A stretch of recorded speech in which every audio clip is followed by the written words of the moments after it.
the DMV, a night person, and having kids. The DMV, you've probably been there. Let's talk about that a little bit. And are you a night person? Do you have any kids? Let's talk about all those things, how they work together. Welcome to How to Switch to a Tech Career in Your 30s and 40s. It's the podcast where we love to get excited and down to brass tacks, talking about the real things that help you move the needle when you switch from any other career into a high-tech or IT career. And this is where we're going to discuss the real hints, tips, tricks, and the methods and the protocol that help you switch into a real tech career. So welcome. Do you like going to the DMV? I do not. I think one of the reasons is that I fear what's going to happen and what I don't have filled out. Just this morning I went over there and my daughter is purchasing a car from her great-grandparents. But since they have both passed, she's technically purchasing a car from her grandpa, who was the son, trustee of my daughter's great-grandparents. And because it's just easier, I am putting my name on the title. Well, if you ever want to purchase a car from a relative who's passed, who's deceased, make sure you have that death certificate. And then you have a notary public fill out the form that says you have the ability to sign the form. And also there are other forms to fill out if you're here in the state of Minnesota. If you're outside of Minnesota, I'm sure you have your own forms and hoops to jump through. But one of the biggest problems of going to the DMV is that you just don't know what you're going to run into when you get there. The second problem is waiting in line. And there are so many people waiting in line. If you've ever waited in line, I think you know what I'm talking about. But one time I think I waited in line an hour and a half. I think it was an hour and a half. And it wasn't just an hour and a half of waiting in line. It's hearing the numbers and watching the numbers. And if you don't get up there when your number is called, then you're not going to get what you went there for, or you're going to get hopped in line. And I think 2 times ago when I went to the DMV, I was checking in and getting a number, and I noticed 3 or 4 older people, definitely senior citizens, possibly renewing the license for the very last time because I don't think they're going to be able to drive 4 years after that. They might be able to, but you know what I'm talking about. It's possible that they're not going to be able to renew again just from eyesight or whatever. My parents are getting up there at that age.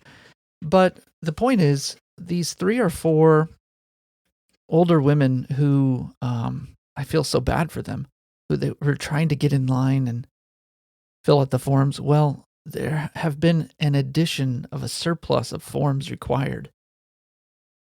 And most people, the younger people that were going through the lines, they used an app.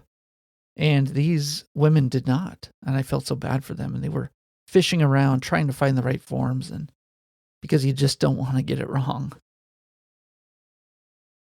When you get up to finally get your number called, boop, come on up.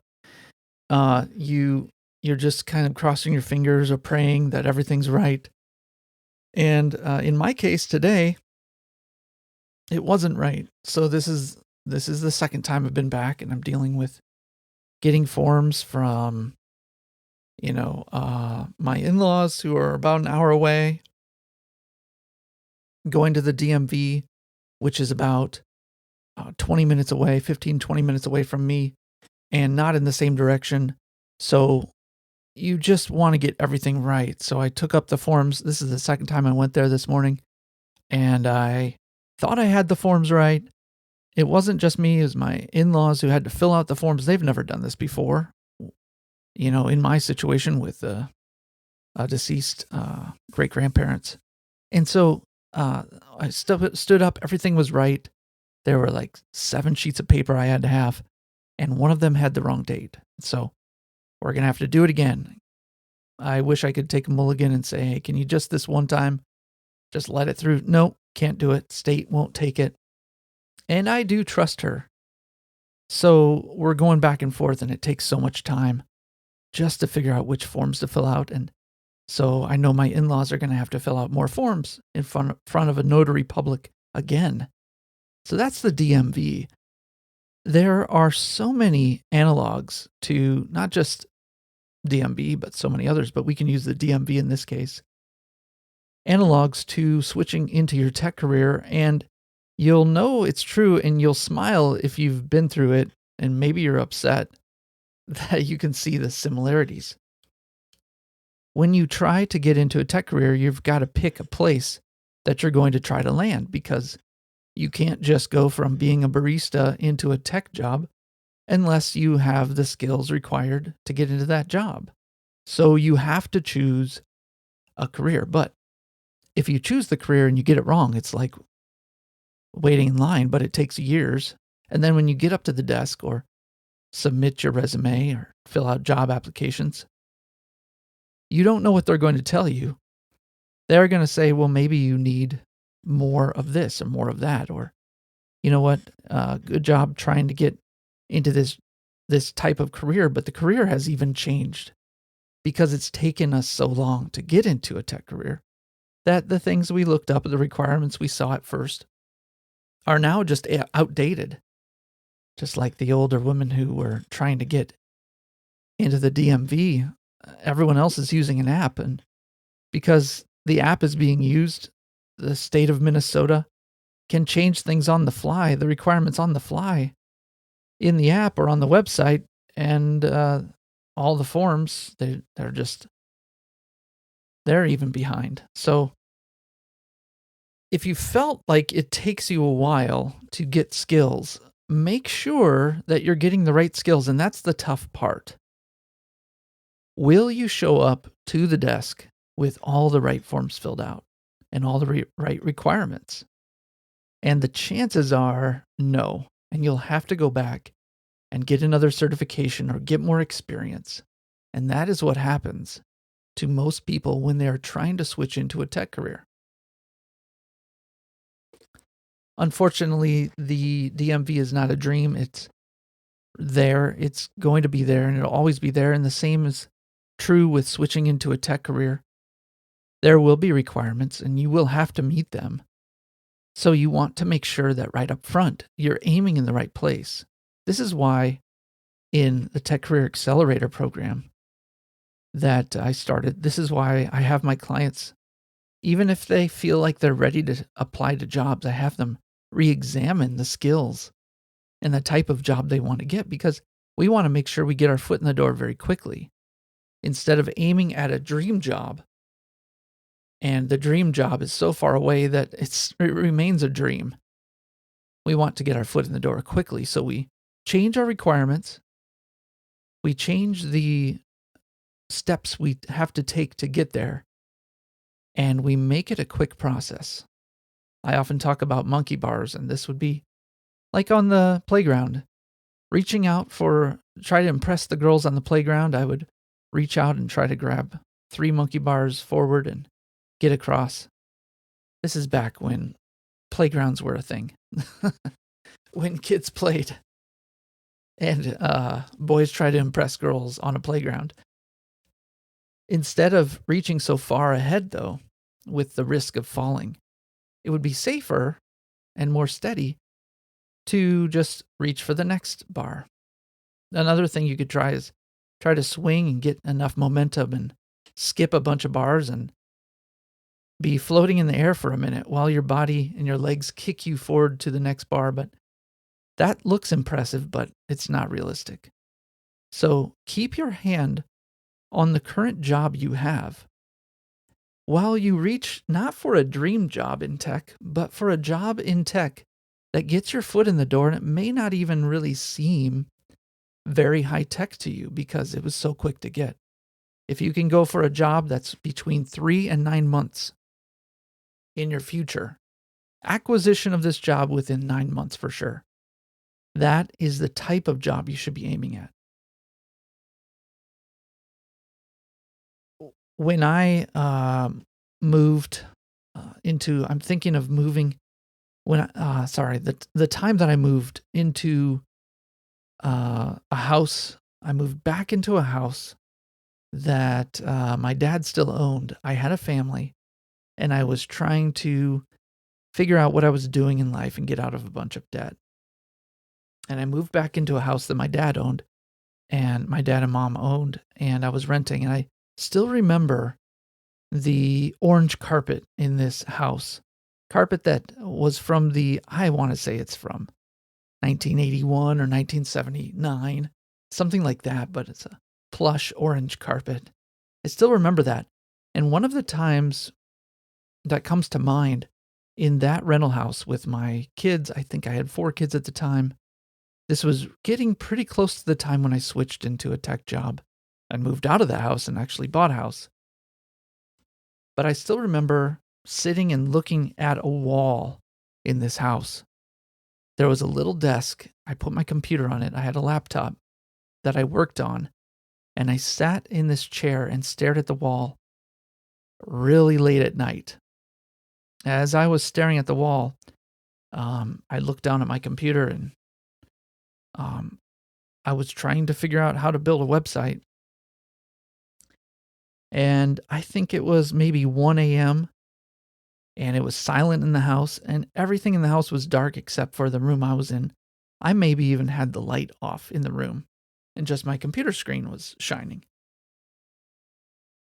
Well, my second oldest, my my oldest child is a boy, and my second oldest is a girl, Kinsley. She had crawled into the same room I was in. I could only basically see the wall ahead of me and a little bit of peripheral. She had crawled into that room and under my desk, and she grabbed my leg, and I freaked out. Either she grabbed my leg or she sneaked in and stood up behind me and freaked me out. One of those, I forget which it was, but the thing that both she and I remember is that I freaked out and I yelled. I got so angry. And kids are great. Kids are great. But also, dads want to defend the house, right? That's what I thought I was doing. So all the adrenaline calmed down. And that was one of the times I remember working so late at night. I would say that I was a night person.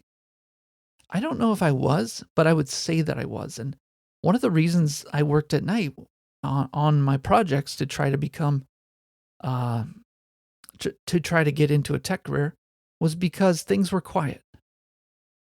Because I could focus. Because nobody else could bother me.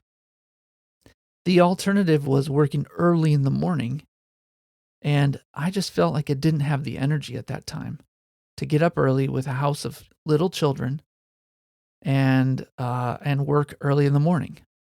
For some reason, it just worked out where I could build some websites at night.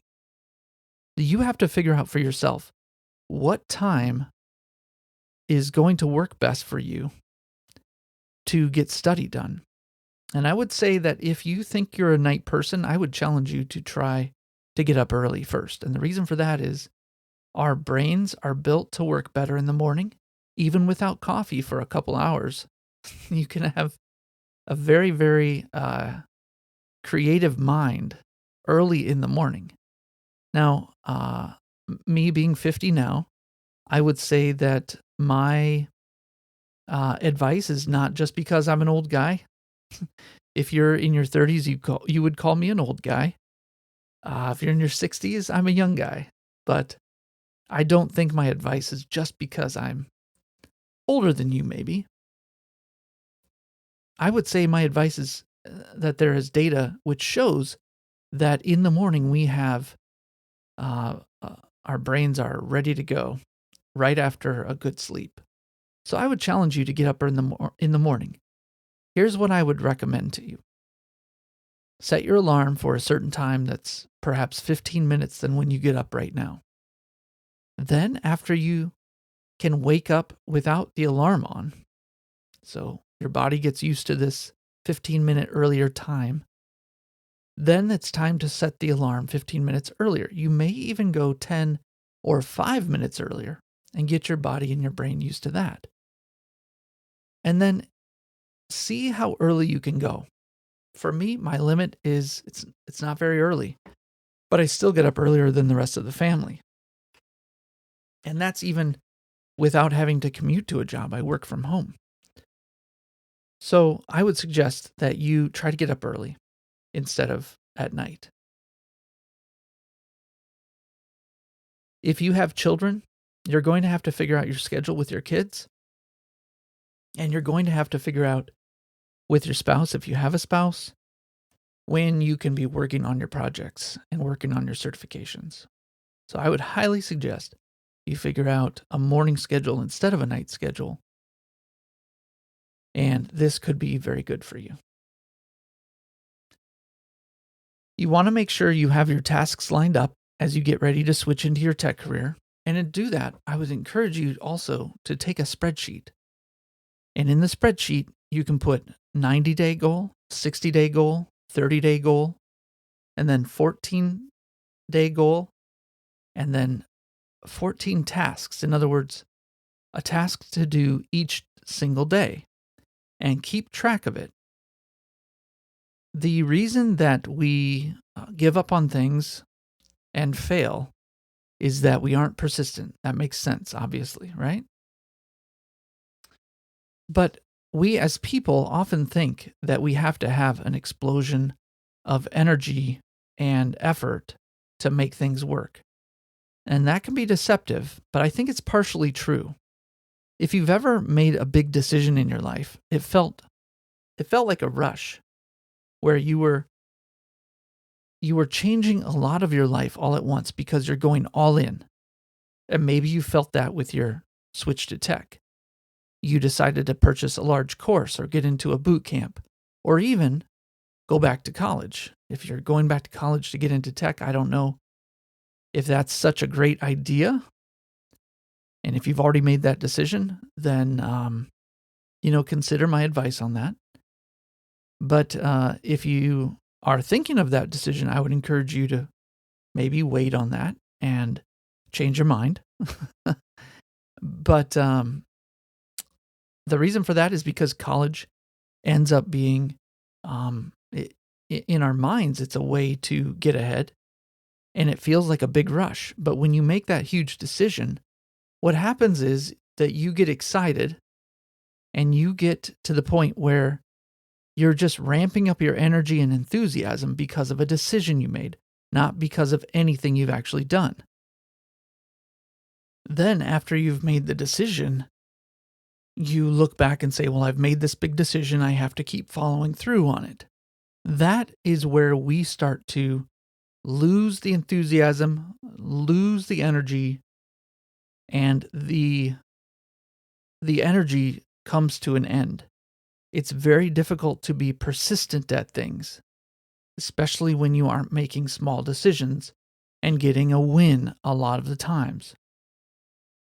This is why in my program, of course, when people join my program, there's a big rush of adrenaline, and a lot of the pent-up potential energy becomes kinetic. It becomes real energy that right off the bat, people jump in and start to do really well. They are working on their goals. They are doing their daily tasks. They are resetting their vision, and they're making progress. That's what those all add up to. But also in my program, I realize that the people who have the most success are those who consistently, day by day, work towards the goals and check off the tasks. They mark them off. They scratch them off, often on a piece of paper. They mark off the tasks that they have accomplished. And what happens is this very small burst of energy gets into our brains and our soul, we are able then to continue going because we know we've gotten some momentum and we've done some things. So our accomplishments start to build, and it becomes sort of a flywheel of success that we can build on. So the real key for you to switch into a tech career is, sure, you can do something that has a large amount of energy at the start, but don't count on that. You need to make sure that whatever you're doing is propelling you day by day, because you will want to give up. Anything that's difficult to do takes time, and anything that takes time becomes difficult to do. So you need these small amounts of adrenaline every single day, and those come from keeping a list, checking off the list, and you're going to start to see progress. So nothing big ever happens in our lives without pressure, changing the potential energy into kinetic energy. But nothing really good ever happens without persistence. In my program, all of this is why in my program I have something called the P3 diagnostic that allows us to self-evaluate and figure out why we're not seeing the progress that we want and why we are therefore thus frustrated. So that is helpful. And I want to thank you for joining the podcast today in this episode, coming to an end. I appreciate you. Thank you for joining and taking time out of your day. If you've been trying to listen about every week to when I give the new episodes, I hope that has been a mini flywheel for you as you continue to push forward into a new tech career. I appreciate you, the listener. You took time to join this podcast and listen to the things that I've said. So I want to just say thank you. If you check the show notes, you will notice a couple links there. And one of them is to be an interviewee on this podcast. You can do it using your name. We can interview you, give you some coaching. You can also do that interview anonymously with an ID so that you won't be found out at your current job. So we want to be sensitive to you in that way, but also give you some help. So check the link for that application and for other free information. Join us next time. Thanks again for listening.